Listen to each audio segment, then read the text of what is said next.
আজকে আমরা যাকাতের ফজিলত সম্পর্কে আলোচনা করব। পবিত্র কোরআন ও হাদিসের অসংখ্য স্থানে যাকাত ও সদকার ফজিলত বর্ণিত হয়েছে।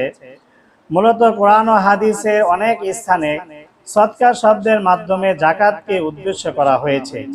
যেহেতু যাকাত ও সদকার উদ্দেশ্য ও ক্ষেত্র প্রায় কাছাকাছি, এই জন্য যাকাত ও সদকার ফজিলত একই।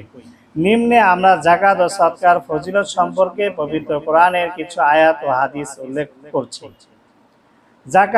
যাকাতের মাধ্যমে সম্পদ বৃদ্ধি পায়। অনেকেই মনে করে যে যাকাত দিলে সম্পদ কমে যায়, কিন্তু কোরআন ও সুন্নাহর দ্বারা প্রতীয়মান হয় যে যাকাতের মাধ্যমে সম্পদ কমে না, বরং সম্পদে বরকত হয় এবং সম্পদ আরো বৃদ্ধি পায়। আল্লাহ তাআলা সূরা বাকারা 276 নং আয়াতে ইরশাদ করেছেন, ইয়ামহাকুল্লাহুর রিবা ওয়া ইউরবিস সাদাকাত। আল্লাহ তাআলা সুদকে নিশ্চিহ্ন করেছেন এবং যাকাতের মাধ্যমে সম্পদকে বৃদ্ধি করে দিয়েছেন। সহিহ মুসলিমের 2588 নং হাদিসের বর্ণনা এসেছে,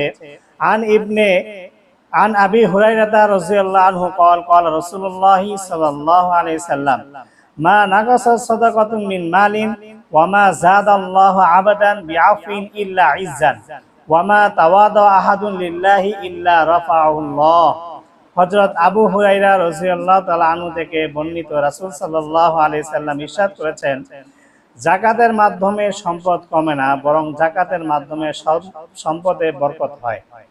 যে ব্যক্তি কাউকে ক্ষমা করে দিবে, আল্লাহ তাআলা তার মর্যাদা বৃদ্ধি করে দিবেন।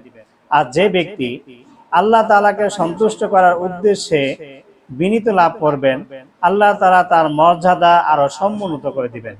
অর্থাৎ যে ব্যক্তি আল্লাহ তাআলার রাস্তায় ব্যয় করবে, আল্লাহ তাআলা তার সম্পদে বৃদ্ধি করে দিবেন এবং সম্পদে বরকত করে দিবেন।